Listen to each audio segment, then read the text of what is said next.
Good morning, सुप्रभात। Vivekananda classes Udaipur से मैं डॉक्टर भावना शर्मा व्याकरण के 35 प्रश्नों वाली 6th टेस्ट सीरीज़ आज प्रारंभ कर रही हूँ। 6th टेस्ट सीरीज़ का पहला प्रश्न है, हरिः पदे विसर्गस्य उच्चारण स्थलम किम अस्ति। हरि पद में विसर्ग का उच्चारण स्थल क्या है।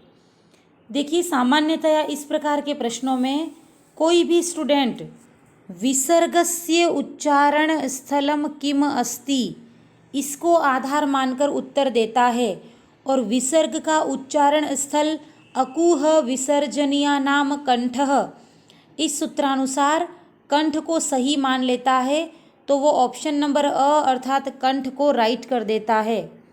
देखिए, यदि कहीं पर केवल विसर्ग दिया हुआ हो और पूछें विसर्ग का उच्चारण स्थल क्या है, तो आपका सही उत्तर हो जाएगा कंठ।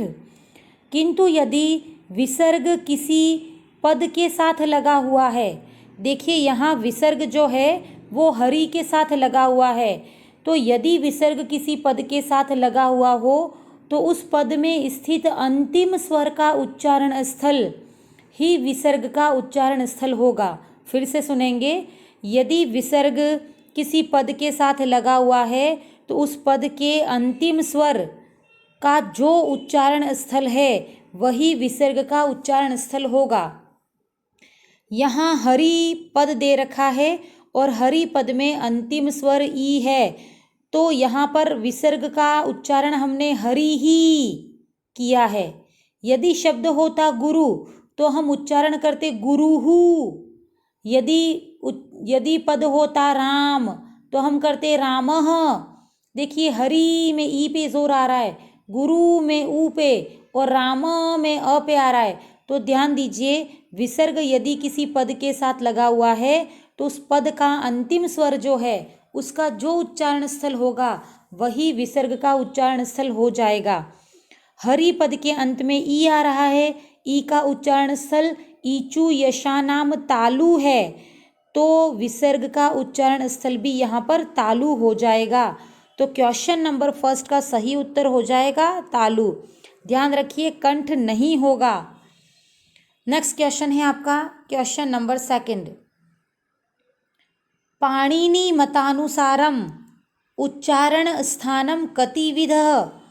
पाणिनि के मतानुसार उच्चारण स्थल कितने हैं। ऑप्शन अ है एकादश विधः, ऑप्शन ब 10 विधः, ऑप्शन स 8 विधः, ऑप्शन द 9 विधः। देखिए, पाणिनि ने उच्चारण स्थलों की संख्या पाणिनीय शिक्षा नामक ग्रंथ में 8 स्वीकार की है, तो पाणिनि के अनुसार उच्चारण स्थल अष्टविध हो गए। तो क्वेश्चन नंबर 2 का सही उत्तर हो जाएगा ऑप्शन स। नेक्स्ट क्वेश्चन है आपका, कादयो मावसानाः रिक्त स्थान, रिक्त स्थानम उचित पदेन पूरयत।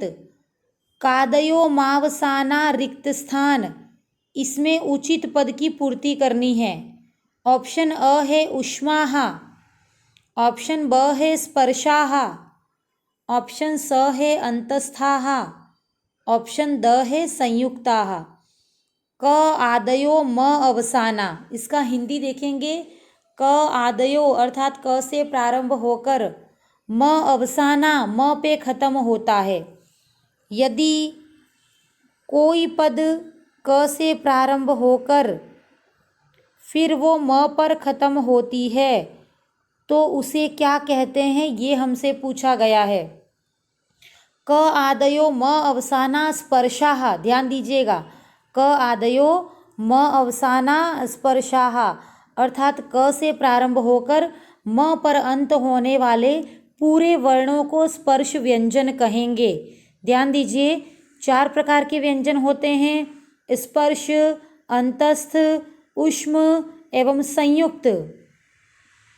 चारों ऑप्शन में दे रखे हैं, ऊष्म, स्पर्श, अंतस्थ और संयुक्त। ये जो अबसद दे रखे हैं ये व्यंजनों के 4 भेद हैं। तो हमसे पूछा गया है कि क से प्रारंभ होकर म पर समाप्त होने वाले व्यंजन किस श्रेणी में आते हैं। तो क से प्रारंभ होकर म पर समाप्त होने वाले व्यंजनों को स्पर्श व्यंजन कहते हैं। पूरी परिभाषा हो जाएगी, कादयो मावसानाः स्पर्शाः। ये जो स्पर्श व्यंजन हैं उसमें सामान्यतया 5 वर्ग होते हैं जिन्हें क च ट त प वर्ग कहते हैं। और इस स्पर्श व्यंजन में 25 वर्ण होते हैं, अर्थात क च ट त प इन पांचों वर्गों में 5-5 वर्ण होते हैं। तो बाई द वे आपसे कभी पूछ लिया जाए कि स्पर्श व्यंजनों की कुल संख्या कितनी है, तो आपको याद रखनी है पंचविंशति अर्थात 25। नेक्स्ट क्वेश्चन है आपका क्वेश्चन नंबर 4। हरये पदस्य संधि विच्छेदः अस्ति। हरये इस पद का संधि विच्छेद क्या होगा। देखिए, सबसे पहले हम बात करते हैं हरये में कौन सी संधि है। आप हरये पद को थोड़ा सा आराम से बोलेंगे, हरये हरय। आप देखिए अय साउंड आ रहा है, और अय आय अव आव ये सारे साउंड जो हैं हमारी अयादि संधि में आते हैं। तो यदि हमसे पूछ लिया जाए कि हरये में कौन सी संधि है, तो आपका सही उत्तर हो जाएगा अयादि संधि। देखिए, हरये पद का संधि विच्छेद क्या होगा, विग्रह क्या होगा। हरि प्लस ए, सेकंड ऑप्शन है हरे प्लस ए, थर्ड ऑप्शन है हर प्लस ए, फोर्थ ऑप्शन है हरे प्लस आई। तो आपको याद रखना है कि हरे के साथ ए मिलाने पर हरये पद बनता है। देखिए, इसकी थोड़ी सी सिद्धि में कर देती हूँ। आपके पास पद है हरे, हरे में प्लस के निशान से पहले होगा ए, और प्लस के निशान के बाद भी हमें क्या दे रखा है, ए दे रखा है। पहले वाले ए के स्थान पर एचो अय वायाव सूत्रानुसार ए को अय आदेश होगा। क्लियर। हरे के ए को अय आदेश होगा, तो आपका आगे बच गया हर। देखिए, हर का र हलंत हो जाएगा, क्योंकि हरे में से हमने ए निकाल दिया था। हरे में से ए निकाल दिया, उस ए को हमने अय आदेश कर दिया। तो हमारे पास अब 3 चीज़ें हैं, एक तो है हर, एक है अय, और एक है हमारे पास ए। इन तीनों को मिलाना है। देखिए, हर का र हलंत है, इस र हलंत में अ मिल गया, तो हर का र पूरा हो जाएगा। देखिए, हर का र आपका पूरा हो जाएगा। और देखिए, ये जो य हलंत है, ये य हलंत इस ए में मिलेगा, तो य में ए मिलने पर बन जाएगा ये, तो पूरा पद आपका बन जाएगा हर ये। तो हरये पद का विग्रह हो जाएगा हरे प्लस ए। क्वेश्चन नंबर 4 का सही उत्तर हो जाएगा ऑप्शन ब। चलिए देखते हैं नेक्स्ट क्वेश्चन।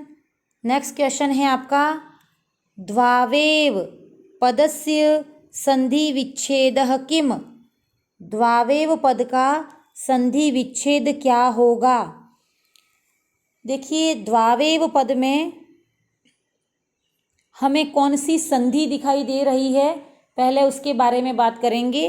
द्वावेव में समस्त पद के मध्य में ए नज़र आ रहा है, और यदि किसी समस्त पद के मध्य में ए दिखाई दे, यदि हमें ए ओ अर इन तीनों में से कोई भी पद दिखाई दे, तो हमारी संधि का नाम हो जाता है गुण संधि। ध्यान रखिए, संधि का नाम हो जाएगा हमारा गुण संधि। और गुण संधि में आपको याद रखना है कि गुण संधि में बिल्कुल सेंटर में हमें ए दिखाई दे रहा है, तो ए के बैकग्राउंड में कौन से 2 वर्ण होंगे। तो हमें याद रखना है कि ए यदि दिखाई दे रहा है, तो प्लस के निशान से पहले या तो अ में से कुछ होगा, या फिर इसके पीछे हमारा किसी भी प्रकार की ई होगी। तो याद रखिए, द्व कोई वर्ड नहीं है, मूल शब्द है द्वा। तो हमें याद रखना है कि मूल शब्द है द्वा। और पीछे देखिए, ए बनाने के लिए आपको पीछे किसी भी प्रकार की ई चाहिए, तो हमें चाहिए इव, और इव में ई की मात्रा सदैव छोटी आती है। आगे हमें लेना है आ, और पीछे हमें लेनी है ई। तो ऐसा समुदाय हमें कहाँ दिखाई दे रहा है? तो ऐसा समुदाय हमें दिखाई दे रहा है ऑप्शन अ में, द्वाधन इव। आपका बन जाएगा द्वावेव। तो क्वेश्चन नंबर अ आपका सही, ऑप्शन नंबर अ आपका सही हो जाएगा। तो क्वेश्चन 5 का द्वावेव, इस पद में विग्रह क्या होगा? द्वाधन इव। नेक्स्ट आ जाइए, देखते हैं क्वेश्चन नंबर 6।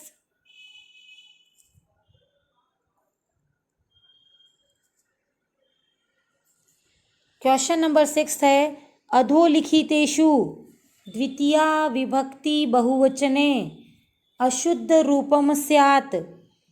अधोलिखितेषु अर्थात निम्नांकित में से द्वितीया विभक्ति बहुवचने, द्वितीया विभक्ति बहुवचन में अशुद्ध रूप स्यात्, अशुद्ध रूप क्या होगा? अर्थात ये जो 4 ऑप्शन दे रखे हैं इसमें कोई एक पद जो है वो अशुद्ध है और सारे पद हमें द्वितीया विभक्ति बहुवचन के अकॉर्डिंग देखने हैं। तो कौन सा ऐसा पद है जो कि द्वितीया विभक्ति बहुवचन नहीं है? यह अशुद्ध रूप हमें ज्ञात करना है। देखिए, द्वितीया विभक्ति बहुवचन का एक कॉमन सा रूल है, वो मैं आपको बता दूं। कोई शब्द यदि स्त्रीलिंग है, बहुत ध्यान से सुनिएगा और आप चाहें तो इसको एज अ नोट्स भी बना लें। कोई शब्द यदि स्त्रीलिंग है, जैसे कि यहाँ पर स्त्रीलिंग शब्द 2 दिखाई दे रहे हैं, देखिए, एक तो मति आपका स्त्रीलिंग है और एक आपका वधु शब्द स्त्रीलिंग है। कोई शब्द यदि स्त्रीलिंग है तो उसका द्वितीया विभक्ति बहुवचन बनाते समय एक रूल याद रखना है कि स्त्रीलिंग में आएगा दीर्घ प्लस विसर्ग, और यदि कोई शब्द पुल्लिंग है तो आपको याद रखना है कि पुल्लिंग शब्दों के द्वितीया बहुवचन में आएगा दीर्घ प्लस न हलंत। सदैव ये रूल जितने भी शब्द हैं इस संसार में हर शब्द पर काम करेगा। ध्यान रहे, स्त्रीलिंग शब्द है उसका द्वितीया विभक्ति बहुवचन बनाना है तो आएगा दीर्घ प्लस विसर्ग, किंतु यदि कोई शब्द पुल्लिंग है तो पुल्लिंग के द्वितीया बहुवचन में आएगा दीर्घ प्लस न हलंत। तो देखिए, मति शब्द स्त्रीलिंग है और मति में दीर्घ प्लस विसर्ग आएगा तो मति बनेगा। ऑप्शन फर्स्ट आपका बिल्कुल सही है। ऑप्शन सेकंड देखिए, हरि, हरि पुल्लिंग शब्द है, हरि में दीर्घ प्लस न हलंत होगा तो हरि न बनेगा, ये भी बिल्कुल सही है। गुरु, यह पुल्लिंग शब्द है, इसमें दीर्घ प्लस न हलंत बनेगा तो गुरु न, ये भी बिल्कुल सही है। वधु आपका स्त्रीलिंग शब्द है और स्त्रीलिंग के साथ दीर्घ प्लस विसर्ग आता है, जबकि यहाँ पर वधु में ह्रस्व प्लस विसर्ग आया है तो ऑप्शन नंबर द आपका अशुद्ध है। ये द्वितीया विभक्ति बहुवचन के जो नियम हैं उसको फॉलो नहीं करता है। तो क्वेश्चन नंबर 6 का सही उत्तर हो गया ऑप्शन द। नेक्स्ट क्वेश्चन है आपका क्वेश्चन नंबर 7। राजनी इति का विभक्ति ही, राजनी में कौन सी विभक्ति है? ऑप्शन अ है प्रथमा द्विवचन, ऑप्शन ब है सप्तमी एकवचन, ऑप्शन स है तृतीया एकवचन, ऑप्शन द है चतुर्थी एकवचन। राजनी में कौन सी विभक्ति है? देखिए, राजनी जो शब्द है उसका मूल जो पद है वो राजन अर्थात न हलंत है। ध्यान दीजिएगा, राजन अर्थात न हलंत है। और हलंत वाले शब्दों में याद रखें, हलंत वाले शब्दों का जब सप्तमी विभक्ति एक वचन बनता है तो उसमें ह्रस्व ई की मात्रा जुड़ जाती है। हलंत वाले शब्दों का जब सप्तमी एक वचन हम बनाते हैं तो उसमें छोटी ई की मात्रा जुड़ जाएगी। राजन में यदि छोटी ई की मात्रा जुड़ जाएगी तो वो पद बन जाएगा आपका राजनी। राजनी के स्थान पर कई बार हमसे राज्ञी भी पूछा जाता है, तो आपको याद रखना है कि राजन शब्द का सप्तमी एक वचन राजनी भी बन सकता है और राज्ञी भी बन सकता है। देखिए, हमसे पूछा था राजनी में कौन सी विभक्ति है, तो मैंने कहा था हलंत वाले शब्दों का जब सप्तमी एक वचन बनता है तो उसकी मात्रा ह्रस्व ई की लग जाती है। तो राजनी में ह्रस्व ई की मात्रा लगी हुई है, अतः वह सप्तमी विभक्ति का एक वचन बन जाएगा। तो क्वेश्चन नंबर 7 का सही उत्तर हो जाएगा ऑप्शन ब। चलिए देखते हैं नेक्स्ट क्वेश्चन। नेक्स्ट क्वेश्चन है अस्मद शब्दे किम पुरुषः। अस्मद शब्द में कौन सा पुरुष है। देखिए अस्मद शब्द का हिंदी तात्पर्य है मैं। अस्मद को हिंदी में मैं कहते हैं। और देखिए कोई भी व्यक्ति, देखो तीनों जो पुरुष हैं आपके, प्रथम पुरुष, मध्यम पुरुष, उत्तम पुरुष, इनको बहुत सरल भाषा में मैं आपको समझाना चाहती हूँ। देखिए कोई भी व्यक्ति कभी अपनी बुराई नहीं करता है। यदि वो गलत होता है तो भी अपने आप को सही सिद्ध करने की ही कोशिश करता है। तो हम कहते हैं ना कि मैं उत्तम हूँ, ध्यान दीजिएगा, हम अपने स्वयं के लिए कहते हैं कि मैं तो उत्तम हूँ। तो मैं जिसमें आएगा वो उत्तम पुरुष होगा। और उत्तम पुरुष को संस्कृत में कहते हैं अस्मद। देखिए 3 पुरुष हैं, तीनों पुरुष में अंतिम जो पुरुष है वो मैं है और मैं आता है उत्तम पुरुष में। अब देखिए इससे थोड़ा सा आगे बढ़ने पर, देखिए मैं अपने आप के लिए कह रही हूँ कि मैं बहुत अच्छी हूँ, मैं उत्तम हूँ, किंतु मेरे सामने जो व्यक्ति बैठा है उसकी भी मैं बुराई नहीं कर सकती क्योंकि वो सामने बैठा है। तो मैं उसको कहूँगी कि तुम भी मध्यम हो, यानी तुम भी ठीक ठाक हो। तो तुम को कहते हैं मध्यम पुरुष। ध्यान दीजिएगा, तुम को कहते हैं मध्यम पुरुष। और तुम और मैं, यानी कि जो व्यक्ति सामने बैठा है वो और वक्ता स्वयं, तुम और मैं, अपन दोनों मिलकर जिस व्यक्ति की बातें करते हैं कि वह तो आजकल बहुत पढ़ रहा है, उसकी तो ये जॉब लग गई, उसने ये कर लिया, तो हम दोनों मिलकर जिसकी बात करते हैं वो सदैव प्रथम पुरुष या अन्य पुरुष कहलाएगा। तो तीनों पुरुषों को याद करने के लिए वापस से सुने, मैं उत्तम हूँ, तुम भी मध्यम यानी ठीक ठाक हो, और वह अन्य है क्योंकि वो तुम और मैं नहीं है, इसलिए वो कौन सा पुरुष है, अन्य पुरुष या प्रथम पुरुष। देखिए मैं उत्तम हूँ तो मैं आपका हो जाएगा अस्मद शब्द, तुम मध्यम हो तो तुम हो जाएगा युष्मद शब्द, और वह जो है वो हो जाएगा तत्शब्द पुल्लिंग। तो हमसे प्रश्न क्या पूछा गया है, देखिए हमसे पूछा गया है अस्मद शब्दे किम पुरुषः। अस्मद अर्थात मैं, और मैं तो कैसी हूँ, उत्तम हूँ। तो अस्मद शब्द में कौन सा पुरुष हो जाएगा, उत्तम पुरुष। क्वेश्चन नंबर 8 का सही उत्तर हो जाएगा ऑप्शन स। चलिए देखते हैं नेक्स्ट क्वेश्चन। नेक्स्ट क्वेश्चन है आपका अस धातो हो रेट लकारे प्रथम पुरुष एक वचने रूपम भवति। आपकी धातु दी गई है अस और लकार दिया है रट लकार प्रथम पुरुष एक वचन। अस धातु का भविष्यकाल प्रथम पुरुष एक वचन हमें बताना है। ऑप्शन अ है अशिष्यति, ऑप्शन ब है स्यति, ऑप्शन स है स्यात्, ऑप्शन द है भविष्यति। तो देखिए बहुत लेवल का क्वेश्चन है ये, generally first grade second grade में अक्सर पूछा जाता है। देखिए अस धातु है आपकी, अस धातु को अस्तेर्भू, एक सूत्र का नाम लिख रही हूँ यहाँ पर, अस्तेर्भू एक सूत्र है।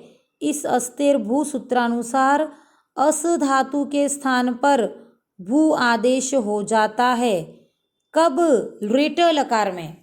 ध्यान दीजिएगा, अस्तेर्भू सूत्रानुसार जब हम फ्यूचर टेंस की बात करेंगे, भविष्य काल की बात करेंगे या रट लकार की बात करेंगे, ये तीनों एक ही है। मैं इतना वेरिएशन इसलिए दे रही हूँ क्योंकि आप में से काफ़ी स्टूडेंट्स वो भी मुझे देखते हैं जिनका कि 10th के बाद संस्कृत नहीं था, तो मैं बहुत इजी लैंग्वेज में बोलने की कोशिश करती हूँ।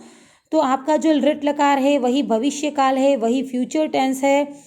तो जब भी अस धातु भविष्य काल में चलती है तो अस्तेर्भू सूत्रानुसार अस धातु की जगह भी भू लग जाता है। और आपको तो ज्ञात है कि भू धातु का रट लकार भविष्यति बनेगा। तो जब अस धातु को भू लग जाएगा तो भू का रट लकार भी भविष्यति ही बनेगा। तो आपको यदि कभी एग्जामिनेशन में पूछें कि अस धातु का रट लकार रूप कैसे बनेगा, तो अस्तेर्भू सूत्रानुसार वह भविष्यति, भविष्यतः, भविष्यन्ति इस प्रकार से चलेगा। तो क्वेश्चन नंबर 9 का सही उत्तर हो जाएगा ऑप्शन द, भविष्यति।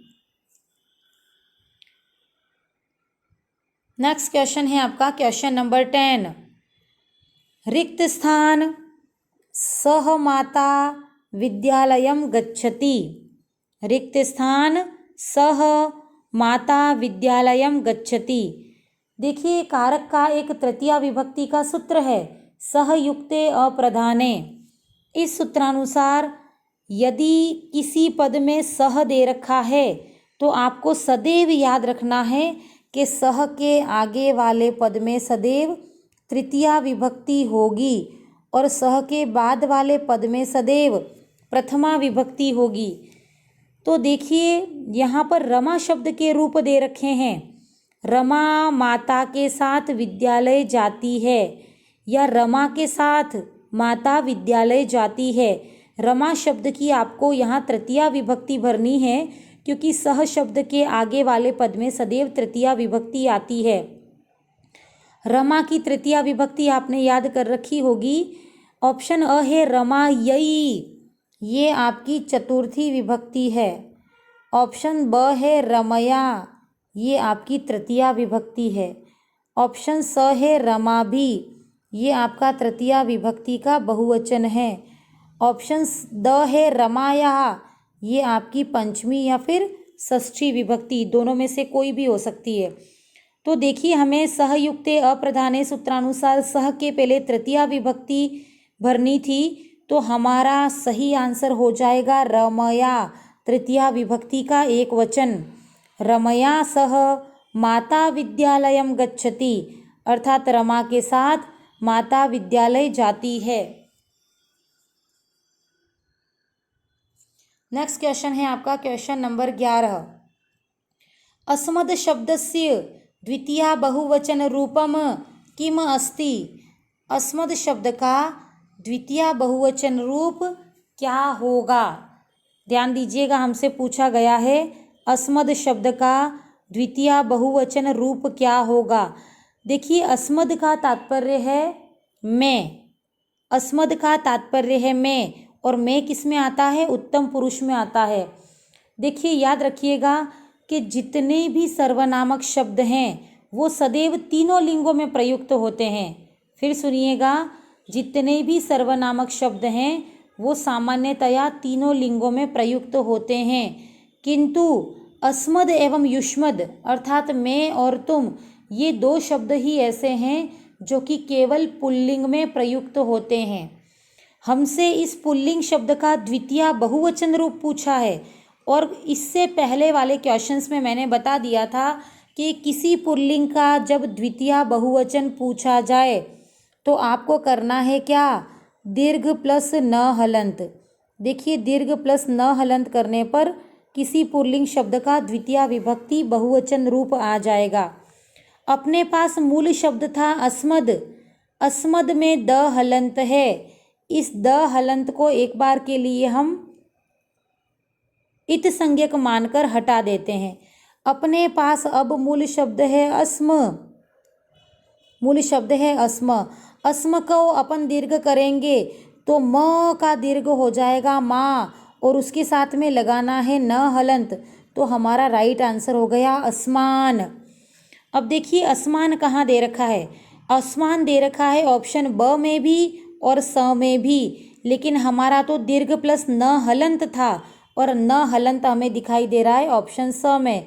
तो क्वेश्चन नंबर 11 का सही उत्तर हो जाएगा असमान न हलंत वाला।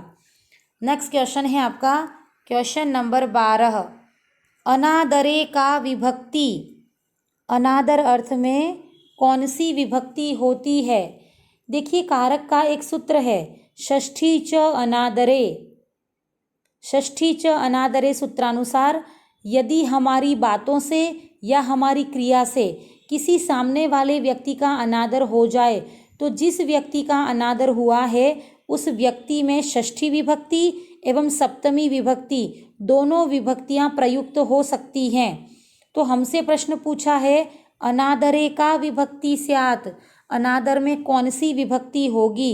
ऑप्शन अ है पंचमी, अनादर में पंचमी कदापि नहीं होती है। ऑप्शन ब है षष्ठी, तो हाँ षष्ठी विभक्ति होती है। ऑप्शन स है सप्तमी, सप्तमी विभक्ति भी होती है। षष्ठी च अनादरे, च का तात्पर्य है सप्तमी और ये षष्ठी का सूत्र है, तो षष्ठी एवं सप्तमी दोनों विभक्तियां होंगी। तो आपका सही सर्वमान्य उत्तर हो जाएगा ऑप्शन द, ब स उभयम। नेक्स्ट क्वेश्चन है आपका क्वेश्चन नंबर 13। प्रथमा विभक्ति कुत्र नास्ति? प्रथमा विभक्ति कहाँ पर नहीं होगी? ऑप्शन अ है संबोधने, ऑप्शन ब है प्रातिपदिकार्थे, ऑप्शन स है परिमाणे, ऑप्शन द है निर्धारणे। देखिए प्रथमा विभक्ति का एक सूत्र बहुत ही महत्वपूर्ण है, प्रातिपदिकार्थ लिंग परिमाण वचन मात्रे प्रथमा। उसमें 4 शब्द आते हैं। सबसे पहला शब्द आपका है प्रातिपदिकार्थ, दूसरा है आपका लिंग, तीसरा है आपका परिमाण और चौथा है आपका वचन। ध्यान दीजिए, इन चारों में तो सदैव प्रथमा विभक्ति प्रयुक्त होती है, किंतु एक और सूत्र कारक का आपने सुना होगा, संबोधने च। संबोधने च सूत्रानुसार संबोधन में भी प्रथमा विभक्ति प्रयुक्त होती है। तो आपको याद रखना है कि प्रथमा विभक्ति सदैव 5 स्थानों पर ही प्रयुक्त होती है। कौन से हैं वो 5 स्थान? प्रातिपदिकार्थ, लिंग, परिमाण, वचन एवं संबोधन।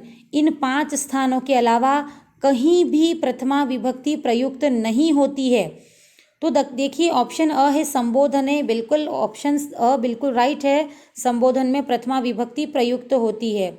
ऑप्शन ब है प्रातिपदिकार्थ, तो प्रातिपदिकार्थ लिंग परिमाण वचन मात्रे प्रथमा सूत्रानुसार प्रातिपदिक में भी प्रथमा विभक्ति प्रयुक्त होती है।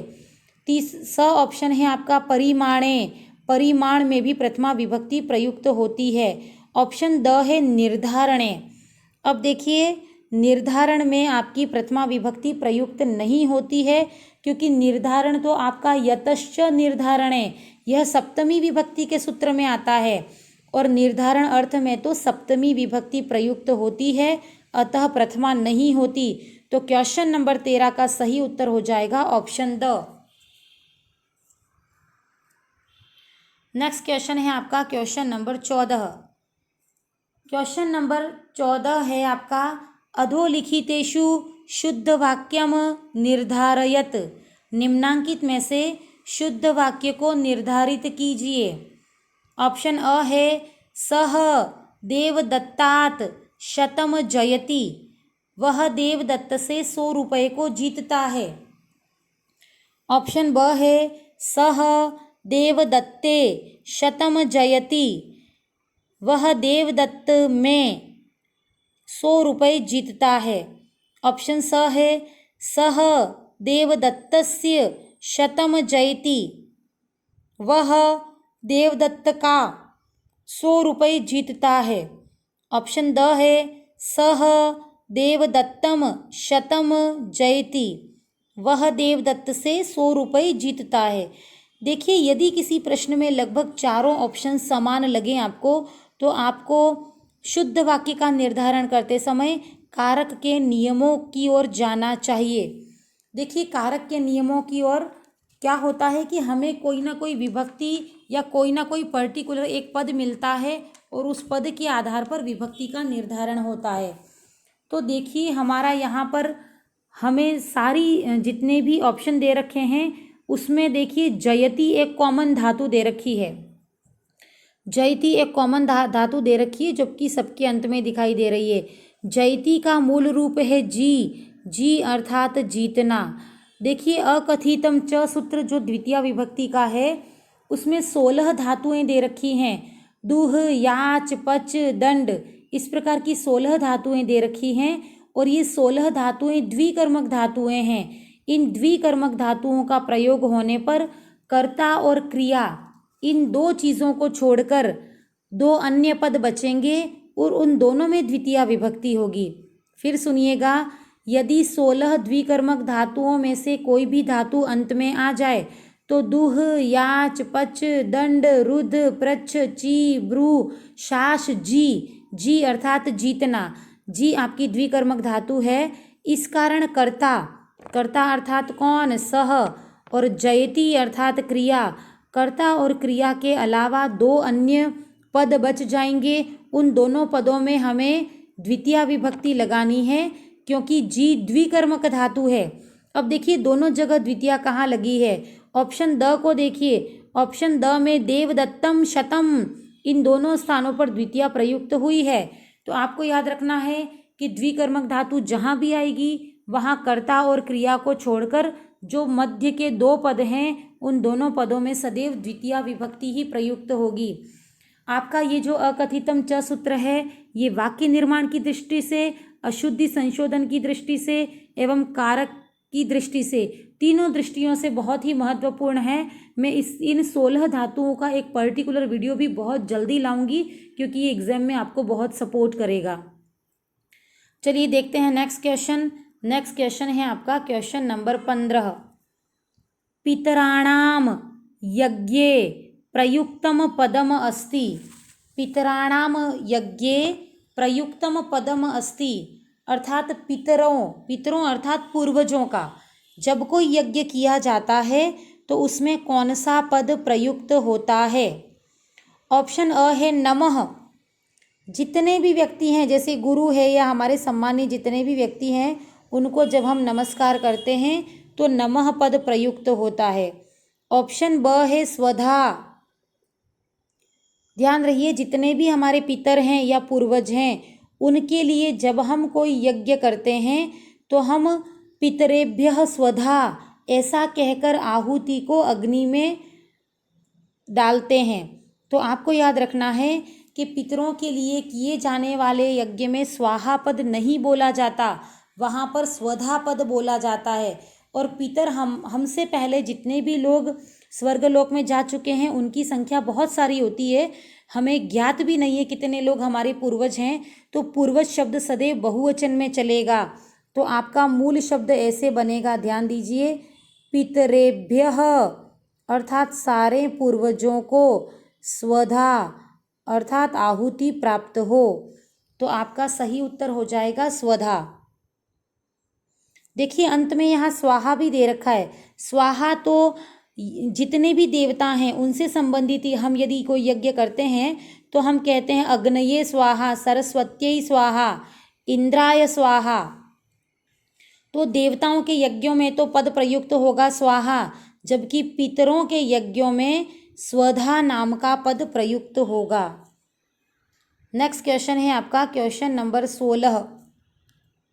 अभिहित कर्मे का विभक्ति ही। अभिहित कर्म में कौन सी विभक्ति होती है। देखिए यहाँ पर अभिहित कर्म जो दे रखा है उसका तात्पर्य आपका है कर्मवाच्य।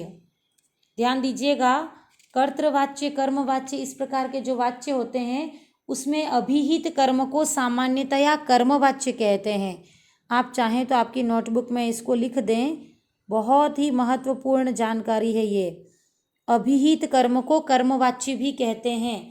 आपसे पूछा गया है अभिहित कर्म में अर्थात कर्मवाच्य में कर्मे का विभक्ति अर्थात कर्मवाच्य के कर्म में कौन सी विभक्ति होगी। तो देखिए कर्मवाच्य के कर्म में सदैव प्रथमा विभक्ति प्रयुक्त होती है। याद रखिएगा, कर्मवाच्य का पूरा जो सीक्वेंस है वो मैं लिखकर बता देती हूँ। कर्मवाच्य का जो आपका कर्ता है उसमें रहेगी तृतीया विभक्ति। कर्मवाच्य के कर्म में सदैव रहेगी आपकी प्रथमा विभक्ति और कर्मवाच्य की जो क्रिया है वो आपकी सदैव रहेगी आत्मनेय पद में। तो आपसे यही पूछा गया है कि कर्मवाच्य के कर्म में कौन सी विभक्ति रहेगी। तो यहाँ स्पष्ट रूपेण दिखाई दे रहा है प्रथमा विभक्ति रहेगी। तो क्वेश्चन नंबर 16 का सही उत्तर हो जाएगा ऑप्शन ब प्रथमा। नेक्स्ट क्वेश्चन है आपका क्वेश्चन नंबर 17। क्वेश्चन नंबर 17 है पीताम्बरम पदे कः समासः। पीताम्बरम इस पद में कौन सा समास है। ऑप्शन अ है अव्ययी भाव समास। अव्ययी भाव समास तो वहाँ रहता है जहाँ पहला पद अव्यय, दूसरा पद संज्ञा और तीसरा पद नपुंसकलिंग हो। पीताम्बरम में पहला पद उपसर्ग या अव्यय नहीं है तो अव्ययी भाव समास नहीं हो सकता। ऑप्शन ब आपका है तत्पुरुषः। ऑप्शन स आपका है बहुव्रीहि समास। ऑप्शन द आपका है कर्मधारय समास। देखिए, पीतांबर शब्द का हिंदी अर्थ है पीला कपड़ा। पीला अर्थात पीत, ये आपकी विशेषता है। ध्यान दीजिएगा, पीला होना या पीत होना आपकी विशेषता है। तो पहला पद आपकी विशेषता या विशेषण है। दूसरा पद है यहाँ पे अंबरम। अंबरम का तात्पर्य है वस्त्र या कपड़ा। तो पीला होना ये विशेषता किसकी है? अंबरम की है। तो पहला पद विशेषता है और दूसरा पद आपका व्यक्ति या वस्तु हो। ध्यान दीजिएगा, किसी समास में यदि पहला पद विशेषता हो और दूसरा पद व्यक्ति या वस्तु हो, अर्थात पीतम अर्थात पीला है और पीला कौन है? अंबरम अर्थात कपड़ा है। तो पहला पद विशेषण और दूसरा पद विशेष्य हो, या इसी को सरल भाषा में ऐसे कह दें कि पहला पद विशेषता हो और दूसरा पद व्यक्ति या वस्तु हो, तो समस्त पद में कर्मधारय समास होता है। कर्मधारय का भी यह विशेषण विशेष्य कर्मधारय समास कहलाएगा। कपड़े की विशेषता है कि वह पीला है, पहले विशेषता होगी, बाद में वह विशेषता किसकी है? उस व्यक्ति या वस्तु का नाम होगा, तो उसे कर्मधारय समास कहेंगे। क्वेश्चन नंबर 17 का सही उत्तर हो गया कर्मधारय समास। किंतु इसके स्थान पर यदि पीतांबरम के स्थान पर पीतांबरः, ध्यान दीजिएगा, यदि आपका ऑप्शन होता पीतांबरः तो वहाँ पर आपको देखना है कि अंत में आपका विसर्ग दे रखा है और पीतांबरः कहीं पर दे रखा है तो पीला कपड़ा पहनने वाला व्यक्ति या पुरुष, क्योंकि विसर्ग का तात्पर्य पुल्लिंग से है। पीला वस्त्र पहनने वाला व्यक्ति या पुरुष, तो ये आपका हो जाता श्री कृष्ण या विष्णु। तो इस समय आपका समास का नाम हो जाता बहुव्रीहि समास। ध्यान दीजिएगा, पीतांबरम केवल पीले कपड़े की बात हो रही है तो आपका समास होगा कर्मधारय समास। जबकि पीतांबरः विसर्ग दे रखा है तो पीला कपड़ा पहनने वाला पुरुष की बात हो रही है और यहाँ पर व्यक्ति विशेष का अर्थ प्रतीत हो रहा है, अतः बहुव्रीहि समास होता। तो ये एक डाउटफुल एग्जाम्पल है जिसका कॉन्सेप्ट मैंने बहुत अच्छे से क्लियर किया है। एग्जामिनेशन में आने पर आप इसी तरह से इसको पढ़ें। नेक्स्ट क्वेश्चन है आपका क्वेश्चन नंबर 18। कुंभकारः पदे समासः भवति। कुंभकार पद में कौन सा समास है? ऑप्शन अ है तत्पुरुषः, ऑप्शन ब है बहुव्रीहि, ऑप्शन स है अव्ययी भावः, ऑप्शन द है केवल समास। देखिए, कुंभकार पद में कौन सा समास है? सबसे पहले कुंभकार पद का विग्रह क्या है इसको देखते हैं। कुंभकार पद का विग्रह है कुंभम करोति इति कुंभकारः, अर्थात जो घड़े का निर्माण करता है वो कुंभकार है। देखिए, समस्त पद के अंत में कारः पद आ रहा है और कारः आपका एक उपपद है। ध्यान रखें, कारः आपका एक उपपद है। ये कारः बहुत सारे पदों के साथ मिल सकता है, जैसे कि चर्मकारः, लोहकारः, चित्रकारः, सूत्रकारः, वार्तिककारः। कारः के जुड़ने पर अनेक पद बन सकते हैं, तो कारः आपका उपपद कहलाएगा। और जिस भी समस्त पद में उपपद रहे वहाँ पर उपपद तत्पुरुष समास रहता है। तो देखिए, उपपद तत्पुरुष समास जो है वो तत्पुरुष समास का एक भेद है। तो या तो ऑप्शन में आपके पास उपपद तत्पुरुष समास आएगा और वो यदि नहीं है तो तत्पुरुष समास भी आपका बिल्कुल सही है, क्योंकि उपपद तत्पुरुष समास तत्पुरुष समास का ही एक भेद है। तो क्वेश्चन नंबर 18 का सही उत्तर हो जाएगा ऑप्शन अ। देखते हैं नेक्स्ट क्वेश्चन। नेक्स्ट क्वेश्चन आपकी एक सुक्ति है और ये जो सुक्ति है ये आपकी पाठ्य पुस्तक जो हैं उसी में से ली गई सुक्ति, एक महत्वपूर्ण सुक्ति है। देखिए, हमसे पूछा गया है प्रवृत्ति सारा रिक्त स्थान मादृशाम गिरः, रिक्त स्थानम उचित अव्यय पदेन पूरयत। देखिए इस रिक्त स्थान को उचित अव्यय से भरना है, तो ये आपकी अव्यय वाली यूनिट से एक क्वेश्चन है। प्रवृत्ति सारा खलु मादृशाम गिरह, यह शिशुपाल वधम जो महाकाव्य है उस महाकाव्य की एक पंक्ति है। यह भगवान श्री कृष्ण जो हैं उनका कथन है कि प्रवृत्ति सारा खलु मादृशाम गिरह, मेरे जैसे लोगों की वाणी, भगवान श्री कृष्ण कहते हैं कि मेरे जैसे लोगों की वाणी निसंदेह व्यक्तियों को किसी श्रेष्ठ कार्य में प्रवृत्त करवाने वाली होती हैं।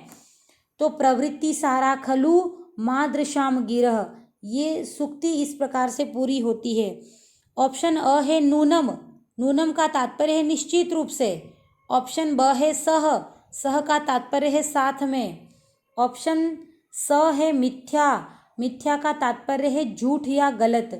ऑप्शन द है खलु, खलु का तात्पर्य है निश्चय ही। तो खलु अर्थात निश्चय ही, मादृशाम गिरह मेरे जैसे लोगों की वाणी, प्रवृत्ति सारा अर्थात किसी विशेष कार्य में प्रवृत्त करवाने वाली होती है। तो क्वेश्चन नंबर 19 का सही उत्तर हो गया ऑप्शन द। नेक्स्ट क्वेश्चन है क्वेश्चन नंबर 20। त्वम माम नमसि वाक्यस्य कर्मवाच्य रूपम भविष्यति। त्वम माम नमसि, तुम मुझे नमस्कार करते हो या तुम मेरे आगे झुकते हो, इस वाक्य का कर्मवाच्य में रूप क्या बनेगा। देखिए कर्तृवाच्य का जब हम कर्मवाच्य बनाते हैं तो हमें 3 ही नियमों का ध्यान रखना है। सबसे पहले हमें याद रखना है कि आपका जो कर्ता है उसमें हमें तृतीया विभक्ति लगानी है, आपका जो कर्म है उसमें हमें प्रथमा विभक्ति लगानी है, और क्रिया जो है वो सदैव आपकी आत्मनेय पद में रहेगी। ध्यान दीजिएगा, जो क्रिया है वो सदैव आत्मनेय पद में रहेगी। तो देखिए त्वम का तृतीया विभक्ति एक वचन बनता है त्वया। ध्यान दीजिएगा, त्वम का तृतीया विभक्ति रूप बनता है त्वया, और चारों ऑप्शन में त्वया है, कोई प्रॉब्लम नहीं। देखिए कर्तृवाच्य में तो कर्ता के अनुसार क्रिया चलती है, तो त्वम के अनुसार नमसी चली, किंतु कर्मवाच्य में कर्म के अनुसार चलेगी, तो माम के अनुसार अतः अस्मत् शब्द के अनुसार क्रिया चलेगी। तो त्वम का तो बन जाएगा त्वया, माम जो शब्द है उसका प्रथमा एक वचन है अहम, और अहम के अनुसार नम शब्द के रूप चलेंगे। तो नम्यते, नम्येते, नम्यन्ते, नम्यसे, नम्येथे, नम्यद्वे, नम्ये। उत्तम पुरुष एक वचन में अहम के साथ नम्ये आएगा। तो आपको याद रखना है कि त्वया अहम नम्ये, यह आपका सही उत्तर हो जाएगा, क्योंकि कर्तृवाच्य में तो कर्ता के अनुसार क्रिया चलती है, लेकिन कर्मवाच्य में कर्म के अनुसार क्रिया चलेगी। तो अहम के अनुसार उत्तम पुरुष एक वचन में नम्ये पद प्रयुक्त होगा। क्वेश्चन नंबर 20 का सही उत्तर हो गया ऑप्शन स। नेक्स्ट क्वेश्चन है आपका क्वेश्चन नंबर 21। दुष्प्रवृत्ति पदस्य विग्रहम किम स्यात्। दुष्प्रवृत्ति पद का विग्रह क्या होगा। देखिए उपसर्ग जो है वो यथावत रहते हैं, तो दुष का तो दुष रहेगा। आप पीछे वाले पद को सदैव देखिए, प्राप्ति, प्राप्ति जो पद है वो एक्चुअल में ध्यान दीजिए दुष्प्राप्ति नहीं है, यहाँ पे दुष्प्रवृत्ति है। ध्यान दीजिएगा, आपका दुष्प्राप्ति पद नहीं है, दुष्प्रवृत्ति पद है। मैं इसको रीराइट कर देती हूँ, ध्यान दीजिएगा, दुष्प्रवृत्ति ये आपका एक पद है यहाँ पर। अब ध्यान दीजिएगा दुष्प्रवृत्ति पद कैसे बना है। आपको प्रवृत्ति पद की विग्रह देखना पड़ेगा। प्रवृत्ति पद का विग्रह यदि आप अच्छे से कर पाएंगे तो आपको आगे उपसर्ग दुष ही लगाना पड़ेगा। देखिए प्रवृत्ति शब्द कैसे बनता है, प्र उपसर्ग वृत धातु एवं क्तिन प्रत्यय लगाने पर आपका प्रवृत्ति शब्द निष्पन्न होता है। प्र उपसर्ग वृत धातु एवं क्तिन प्रत्यय लगाने पर प्रवृत्ति शब्द निष्पन्न होता है। और देखिए जितने भी हमारे 22 उपसर्ग दे रखे हैं उसमें जो दूष नाम का उपसर्ग है उस दूष में स जो है वो सब्जी वाला स दे रखा है। तो आपको याद रखना है कि दूष का आपका स इस प्रकार से रहेगा, स सब्जी वाला रहेगा। और दूस प्लस प्र प्लस वृत प्लस क्तिन, इस प्रकार का ऑप्शन हमारा दिखाई दे रहा है ऑप्शन द में। आपको याद रखना है कि दूसरा का ये जो स है ये पीछे आने वाले प्र के कारण, अर्थात प वर्ग का कोई वर्ण यदि पीछे आता है तो ये जो स है ये षटकोण का श बन जाएगा। इस कारण समस्त पद में दुष्प्रवृत्ति में षटकोण का स आया, जबकि सामान्यतया उपसर्ग की बात करेंगे तो वहाँ पर दूस ओरिजिनल शब्द ही प्रयुक्त होगा। चलिए देखते हैं नेक्स्ट क्वेश्चन। नेक्स्ट क्वेश्चन है आपका, माता शिशुम इच्छति, माता शिशुम इच्छति वाक्यस्य लृट लकार रूपम स्यात्, इस वाक्य का लृट लकार रूप क्या बनेगा। देखिए किसी भी वाक्य का जब लकार परिवर्तन करना हो तो आपको याद रखना है कि पूरा पद वैसे ही रहेगा, पूरा वाक्य यथावत रहेगा, केवल आपको लकार ही परिवर्तित करना है। तो देखिए यहाँ पर इच्छति का लृट लकार रूप आपको भरना है। इच्छति प्रथम पुरुष एक वचन है, ध्यान दीजिएगा। इच्छति जो पद है आपका वो ईश धातु लट लकार प्रथम पुरुष एक वचन है, तो इच्छति के स्थान पर आपको लृट लकार का रूप भरना है, अर्थात भविष्य काल का रूप भरना है। तो देखिए इच्छति का भविष्य काल रूप क्या बनेगा। इच्छति की मूल धातु है ईश, इच्छति की मूल धातु है ईश। इस मूल धातु को ध्यान दीजिएगा, जब भी लृट लकार होता है तो धातुओं को गुणादेश होता है, अर्थात धातुओं में गुण आदेश होता है। ई के स्थान पर गुण आदेश होकर बन जाएगा ए, ध्यान दीजिएगा, ई का गुण आदेश हो जाएगा ए।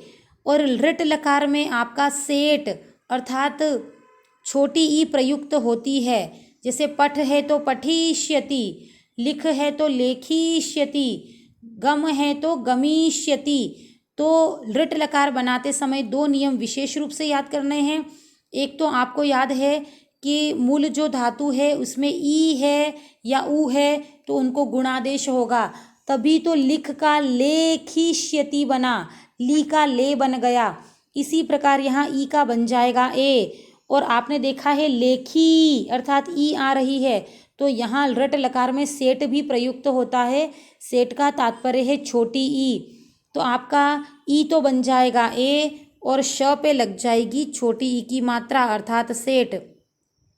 ईश बन गया आपका एशी। और देखिए लृट लकार बनाते समय आपको श्यति यह पद तो सदैव जोड़ना है, तो आपका रूप बन गया एशिष्यति। तो देखिए माता शिशुम इच्छति, इसका लृट लकार रूप बनेगा माता शिशुम एशिष्यति, और एशिष्यति हमें नज़र आ रहा है ऑप्शन स में।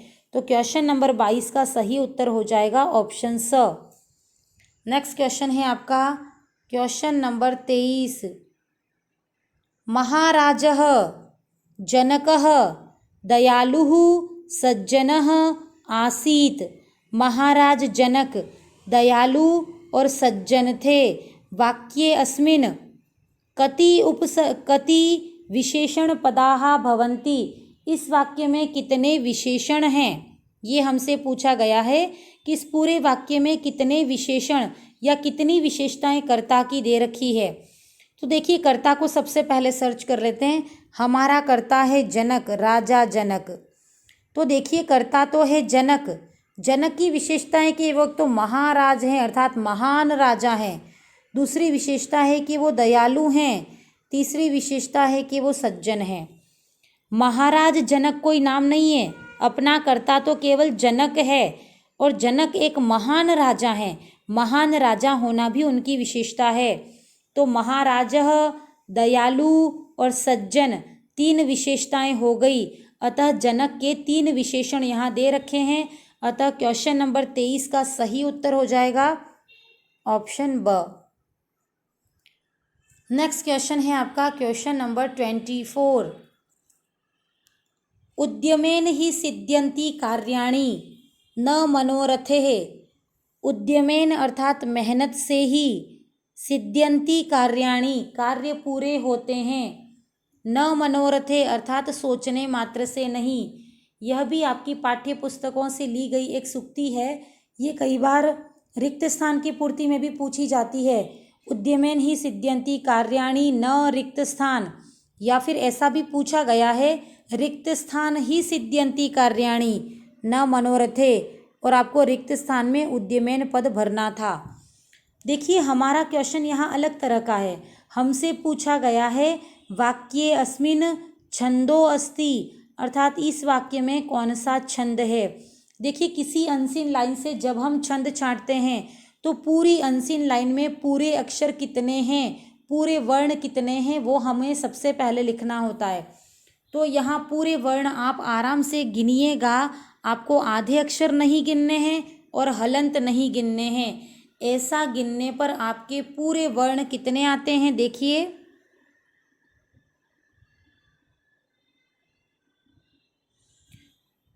आपके पूरे वर्ण आते हैं 16, और 16 वर्णों वाला कोई भी छंद नहीं है। ध्यान दीजिएगा, 16 वर्णों वाला कोई भी छंद नहीं है। और देखिए यहाँ पर सिद्ध्यन्ति के बाद कॉमा लगा हुआ है। सिद्ध्यन्ति के बाद ये जो कॉमा लग रहा है ये आपको बता रहा है कि यह किसी एक छंद की दो पंक्तियां हैं, और एक छंद की दो पंक्तियां अर्थात 16 को हम दो भागों में बांटेंगे तो हमारा दो पद हो जाएंगे 8 8 के। तो आप याद रखिए 8 वर्णों वाला छंद तो आपका अनुष्टुप छंद है। अब देखिए 16 अर्थात 8 8 के दो चरण अर्थात पहला और दूसरा दोनों चरण एग्जामिनर ने हमें दे दिए हैं ताकि हम कंफ्यूज हो जाए और यहाँ कुछ और आंसर कर दें। पर आपको याद रखना है कि 8 के बाद कोमा है, फिर 8 वर्ण हैं, अतः हमारा अष्टवर्णात्मक छंदः अनुष्टुप छंदः अस्ति। अब देखिए यहाँ पर हमें ये भी टैली करेंगे कि अनुष्टुप छंद में 5वां वर्ण सदैव लघु होता है और 6ठा वर्ण सदैव गुरु होता है। तो क्या ऐसा हो रहा है यहाँ पर, देखिए उद्यमेन ही आपका 5वां वर्ण है और 5वां वर्ण आपको लघु दिखाई दे रहा है। 6ठा वर्ण आपका सी है। सी की मात्रा तो छोटी है लेकिन पीछे वाला ध जो है वो आधा ध सी के साथ जुड़ेगा तो सी की मात्रा आपकी हो जाएगी गुरु। तो 5वां वर्ण लघु एवं 6ठा वर्ण गुरु भी यहाँ पर सिद्ध हो रहा है। अब देखिए दूसरे चरण में भी यही बात करेंगे। आपका 5वां वर्ण है म आपका लघु है, जबकि 6ठा वर्ण है आपका नो, और नो आपका गुरु वर्ण है। इस प्रकार हम देखते हैं कि प्रत्येक चरण में 8 वर्ण भी हैं और 5वां वर्ण लघु एवं 6ठा वर्ण गुरु भी है। इस कारण यहाँ पर निसंदेह अनुष्टुप छंद होगा। क्वेश्चन नंबर 24 का सही उत्तर हो जाएगा अनुष्टुप छंद। नेक्स्ट क्वेश्चन है आपका क्वेश्चन नंबर 25। अधोलिखितेषु कः एकादश वर्णात्मकः छंदः न। निम्नांकित में से कौन एकादश अर्थात 11, निम्नांकित में से कौन 11 वर्णों वाला छंद नहीं है। देखिए 11 वर्णों पर कौन कौन से छंद आते हैं ये पहले टैली करेंगे। सबसे पहले ऑप्शन में दे रखा है इंद्रवज्रा, स्याद इंद्रवज्रा यदि तौ जगौगः। इंद्रवज्रा छंद में 11 वर्ण होते हैं। सेकंड ऑप्शन है आपका उपेंद्र वज्रा, उपेंद्र वज्रा जत जास ततो गौ। उपेंद्र वज्रा छंद में भी 11 वर्ण आते हैं। तीसरा छंद है आपका उपजाति, उपजाति छंद को मिश्रित छंद, युगल छंद एवं संयुक्त छंद भी कहा जाता है। आपको याद रखना है कि उपजाति जो छंद है वो इंद्र वज्रा एवं उपेंद्र वज्रा दोनों छंदों के योग से बना है, तो इसमें भी निसंदेह 11 वर्ण ही होते हैं। तो इंद्र वज्रा, उपेंद्र वज्रा एवं उपजाति तीनों एकादश वर्णात्मक छंद हैं। किंतु ऑप्शन द को देखिए वंशस्थ छंद, वंशस्थ छंद में तो 12 वर्ण होते हैं। जतौ तु वंशस्थ मुदीरितम जरौ, अर्थात जतौ और जरौ ये 4 गण हैं और प्रत्येक गण में 3 वर्ण होते हैं, तो 4 × 3 बराबर आपके हो गए 12। तो ये तो आपका द्वादश वर्णात्मक छंद है। तो आपका एकादश वर्णात्मक छंद हैं इंद्रवज्रा, उपेंद्रवज्रा एवं उपजाति। वंशस्थ आपका 12 वर्णों वाला छंद है, यह आपका द्वादश वर्णात्मक छंद है। तो क्वेश्चन नंबर 25 का सही उत्तर हो गया ऑप्शन द। नेक्स्ट क्वेश्चन है आपका क्वेश्चन नंबर 26। कुर्वाणः पदे प्रकृति प्रत्ययौकौ। कुर्वाणः इस पद में प्रकृति और प्रत्यय कौन है? कुर्वाणः पद बनता है, मूल धातु है इसकी क्री। क्री धातु में जब हम शानच प्रत्यय मिलाते हैं तो शानच प्रत्यय में आनह शेष रहता है। ध्यान दीजिएगा, शानच प्रत्यय में आनह शेष रहता है। और देखिए, मैंने आपको ये बताया था नियम कि यदि किसी धातु में र, श एवं क्ष रहे और उसके पश्चात यदि कोई न आता है तो वो न आपका ण बन जाएगा। तो कुर्वाणः में भी क्री अर्थात री या र का साउंड आ रहा है। ध्यान दीजिएगा, मूल धातु है आपकी क्री और क्री में री या र का साउंड आ रहा है, अतः आनह के स्थान पर आणह हो जाएगा, इसीलिए कुर्वाणः शब्द बना। ये नियम आप कॉपी में लिख दीजिएगा। रसक श के बाद न आने पर न ण बन जाएगा। ध्यान दीजिएगा, कभी भी रसक श के बाद जो न आएगा वो न ण बन जाएगा। तभी रामेण और रामाणाम ये पद भी इसी नियमानुसार ही आए हैं। तो आपका सही उत्तर हो जाएगा क्री प्लस शानच कुर्वाणः। नेक्स्ट क्वेश्चन है आपका क्वेश्चन नंबर 27। उपाध्याय पदे का धातुः। उपाध्याय पद में कौन सी धातु है? देखिए, उपाध्याय पद की पूरी सिद्धि एक बार या पूरा विग्रह जो है वो मैं आपको करके दिखाती हूँ। उपाध्याय पद में आपकी उपसर्ग है उप उपसर्ग। ध्यान दीजिएगा, उपसर्ग का नाम है उप उपसर्ग। एक उपसर्ग और है जिसका नाम है अधि उपसर्ग। उप उपसर्ग, अधि उपसर्ग, एक धातु है जिसका नाम है इंग और एक प्रत्यय है जिसका नाम है गय प्रत्यय। इन चारों के योग से उपाध्याय शब्द निष्पन्न होता है। कई बार हमसे ये भी पूछा जाता है उपाध्याय पद में कितने उपसर्ग हैं, तो आपको याद रखना है कि उपाध्याय पद में उप और अधि 2 उपसर्ग हैं।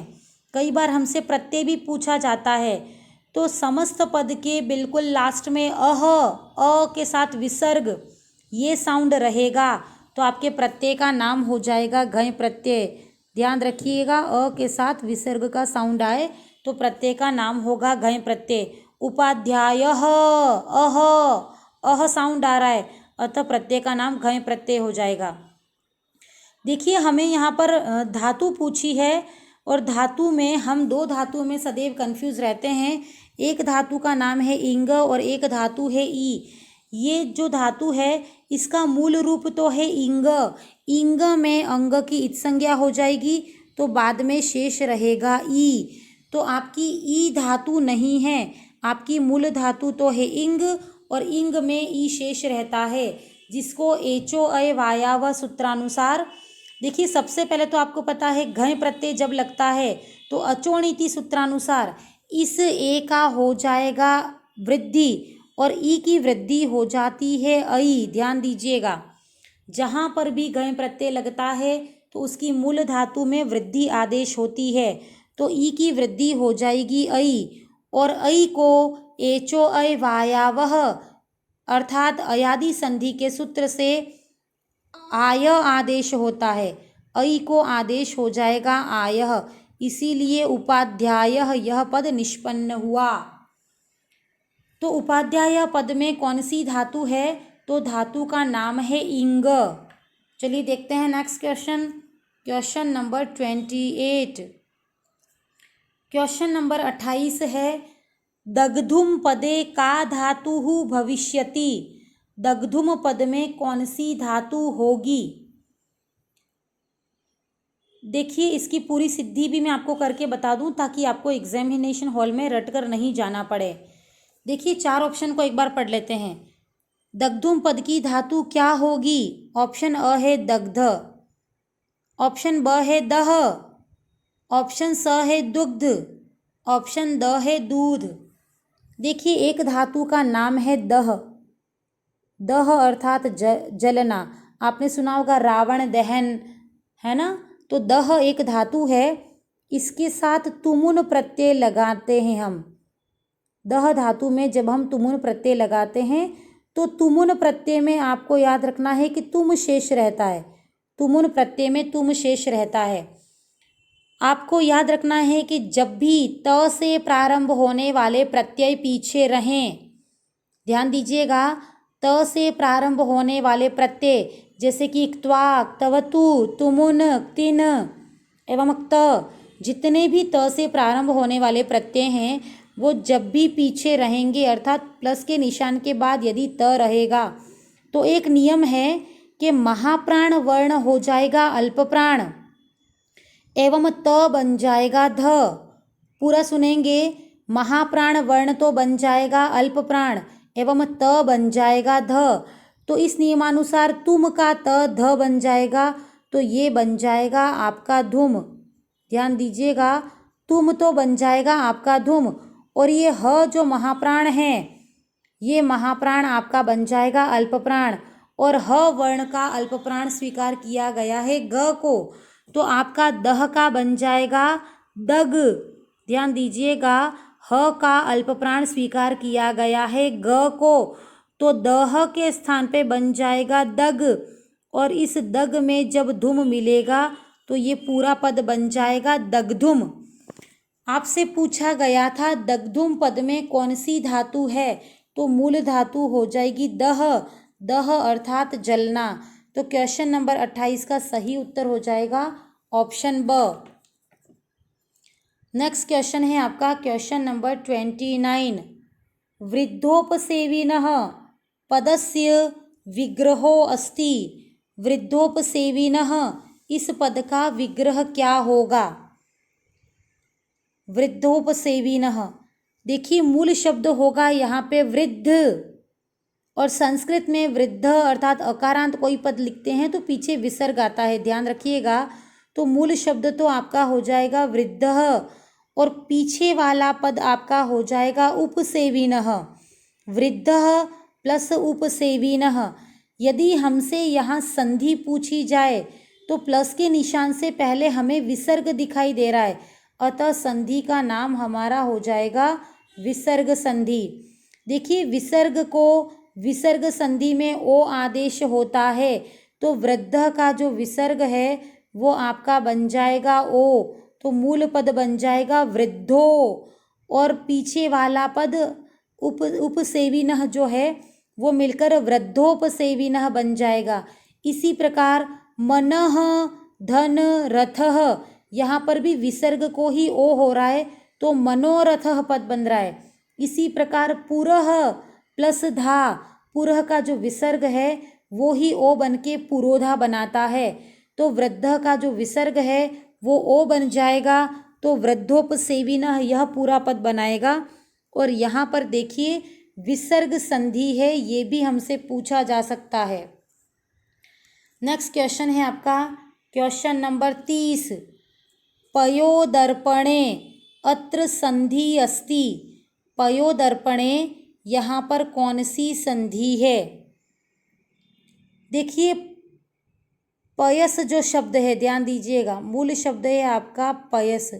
पयस अर्थात जल या जितनी भी चीज़ें लिक्विड हैं जिनको हम पी सकते हैं वो सारी पयस कहलाती हैं। कई बार दूध को भी पयस कहा जाता है और जनरली पयस पानी को भी कहा जाता है। देखिए पयस में स हलंत है। विसर्ग संधि के नियमानुसार खर अवसानयो विसर्जनीय सूत्रानुसार स के स्थान पर विसर्ग आदेश हो जाता है तो मूल शब्द बन जाता है पयः। पयः शब्द के रूप भी पयः, पयसी, पयांसी इस तरह से बनते हैं। तो पयः शब्द में मूल शब्द में सदैव विसर्ग होता है, याद रखिएगा। पयः के साथ यदि दर्पणे शब्द मिलेगा तो पयः के विसर्ग को ओ आदेश हो जाएगा। ध्यान रखिएगा, पयः के विसर्ग को ओ आदेश हो जाएगा तो मूल पद आपका बन जाएगा पयो। आपका पद बन जाएगा पयो और पीछे से आपने दर्पणे लगा दिया तो आपका समस्त पद बन जाएगा पयो दर्पणे। देखिए, पयः प्लस दर्पणे यह मूल पद है, इसमें विसर्ग को ओ आदेश होकर पयो दर्पणे रूप बनेगा। तो क्वेश्चन नंबर 30 का सही उत्तर हो जाएगा ऑप्शन स। चलिए देखते हैं नेक्स्ट क्वेश्चन। नेक्स्ट क्वेश्चन है आपका, व्यये कृते वर्धते एव नित्यम, खर्च करने पर निरंतर बढ़ता है, रिक्त स्थान सर्वधन प्रधानम। यह तो सभी धनों में प्रधान है। व्यय करने पर नित्य बढ़ता है और यह तो सभी धनों में प्रधान है। ये आपकी जो पाठ्य पुस्तकें हैं क्लास 6 से लेकर 10 तक, उसमें से ली गई एक सूक्ति है कि व्यय करने पर तो बढ़ता है सदैव और यह तो सभी धनों में प्रधान है। तो देखिए कौन सा धन होगा। ऑप्शन अ है ज्ञान धनम, ऑप्शन ब है विद्याधनम, ऑप्शन स है आचार धनम, ऑप्शन द है सदाचारम। तो देखिए यहाँ पर विद्या रूपी जो धन है वो सदैव बढ़ता है और विद्याधन ही सभी धनों में प्रधान है। तो व्यये कृते वर्धते एव नित्यम, विद्याधनम सर्वधनम प्रधानम।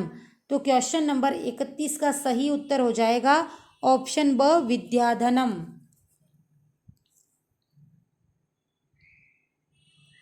नेक्स्ट क्वेश्चन है आपका क्वेश्चन नंबर 32। देखिए क्वेश्चन नंबर 32 में लिखा है, अहम प्रातः 5:30 वादने उत्तिष्ठामि। देखिए ये जो समय है इस समय को रेखांकित करना है। हमसे पूछा गया है रेखांकित पदस्य संस्कृत अनुवादम भविष्यति। रेखांकित जो पद है इसका संस्कृत में अनुवाद क्या होगा। अहम अर्थात में, प्रातः अर्थात सवेरे 5:30 पे उठ जाता हूँ। तो 5:30 को घटिका दर्शन के अनुसार समय बताना है। देखिए 5:30 ऑप्शन में अ है पादोन पंचवादनम, पादोन पंचवादनम। देखिए आपको ध्यान रखना है कि यहाँ पर जो ऑप्शन है वो हमसे कहता है पादोन पंचवादनम अर्थात 5 बजने में 15 मिनट कम हैं। तो यहाँ पर समय दे रखा है 5:30। तो ऑप्शन अ आपका गलत हो जाएगा। ऑप्शन ब है सपाद पंचवादनम।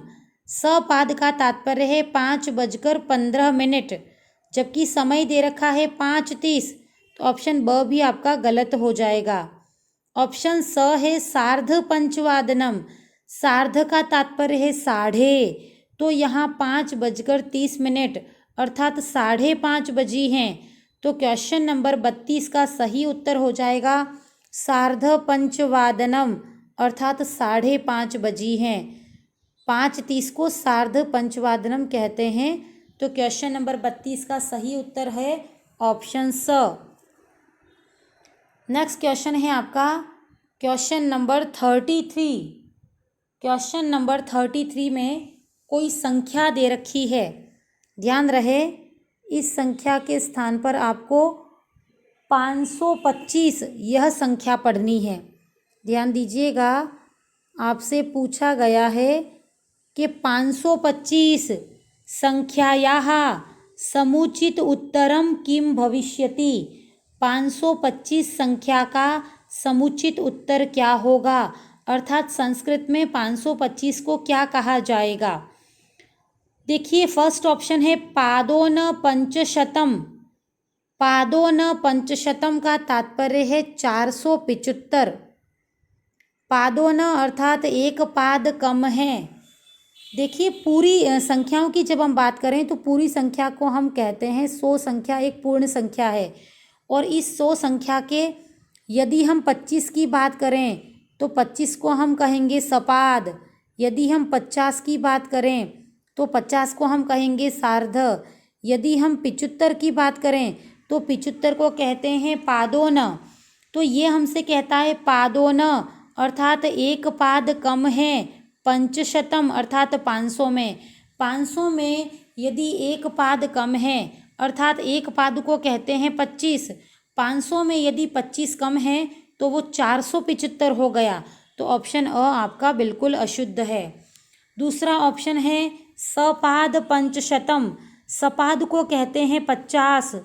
सपाद पंचशतम का तात्पर्य है 550। ये ऑप्शन भी आपका बिल्कुल अशुद्ध है।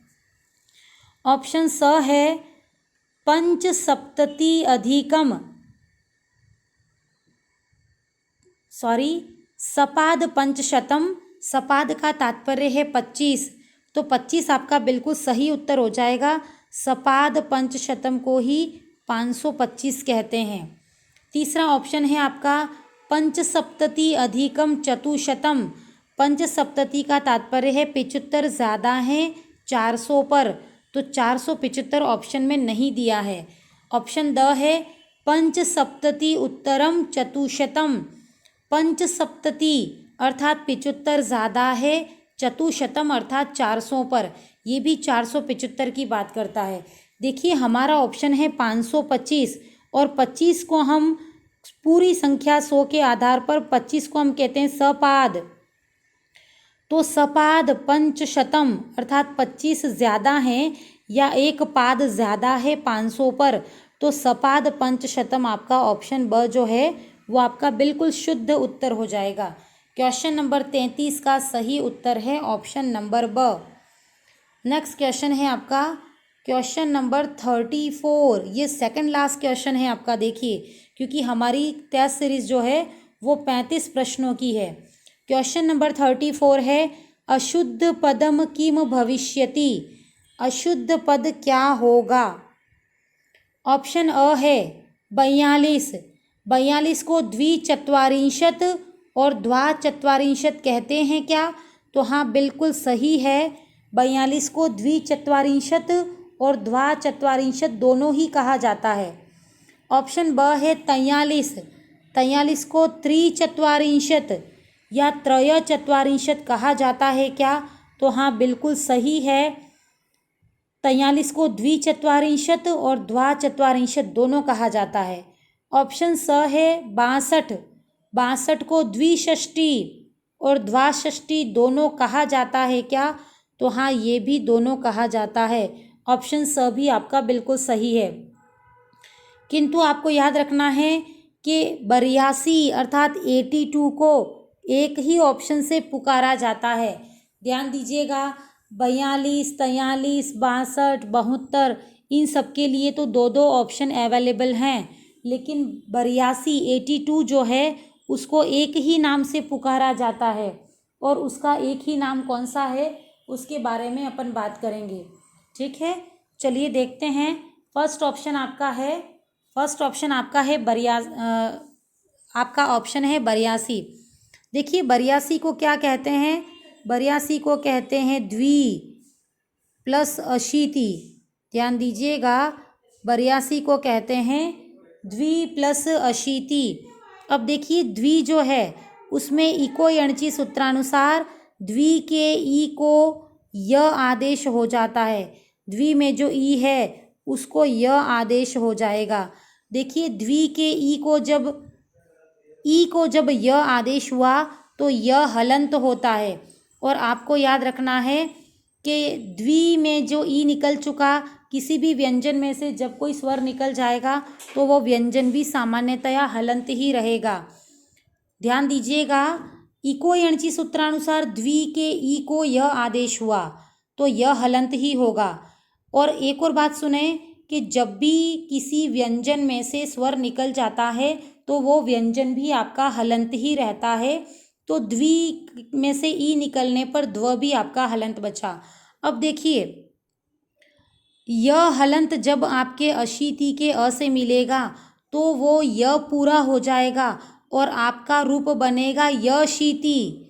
ध्यान दीजिएगा य जब अ में मिलेगा तो य पूरा हो जाएगा और आपका रूप बनेगा यशीति।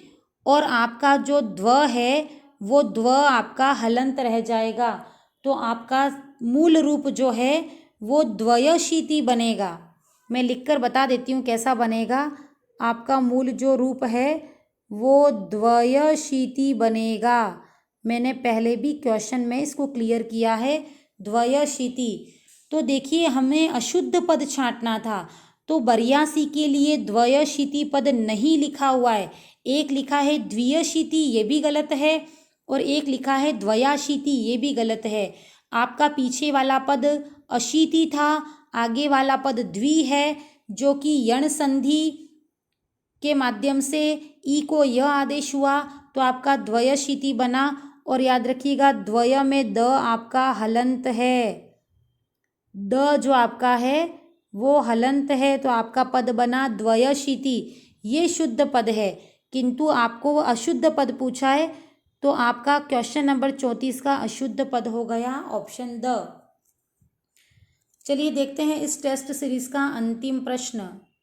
ये आपकी पाठ्य पुस्तकों की सूक्ति में से लिया गया है, और मूलतः ये महर्षि कालिदास, महाकवि कालिदास जो हैं उनके द्वारा लिखा गया कुमार संभवम से ली गई एक सूक्ति है ये। यहाँ सूक्ति में लिखा है शरीरम आद्यम रिक्तस्थान धर्म साधनम। शरीरम आद्यम रिक्तस्थान धर्म साधनम। यहाँ सूक्ति में उचित अव्यय की पूर्ति करनी है, उचित अव्यय भरना है। नूनम का तात्पर्य है निश्चित रूप से, सर्वदा का तात्पर्य है सदैव, निश्चयम का तात्पर्य है निश्चित रूप से, खलु का तात्पर्य भी है निश्चय या निश्चित रूप से। तो देखिए सूक्ति में यहाँ 2-3 शब्द हैं जिनका तात्पर्य निश्चय या निश्चित रूप से आ रहा है, लेकिन सूक्तियों में जो ऑप्शन फिल होगा, सूक्तियों में जो ऑप्शन लिखा हुआ है वही ऑप्शन आपको भरना पड़ेगा। तो ये जो पूरी सूक्ति है वो शरीरम आद्यम खलु धर्म साधनम है। ध्यान दीजिएगा, शरीरम आद्यम खलु धर्म साधनम, ये आपकी सूक्ति है। तो क्वेश्चन नंबर 35 में हमें रिक्त स्थान में खलु पद भरना है, तब जाकर आपकी शरीरम आद्यम खलु धर्म साधनम।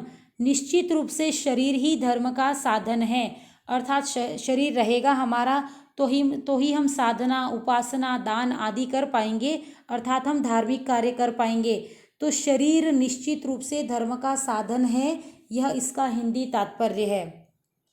तो इस छठी टेस्ट सीरीज का जो आपका अंतिम प्रश्न था वो भी यहाँ पर समाप्त होता है।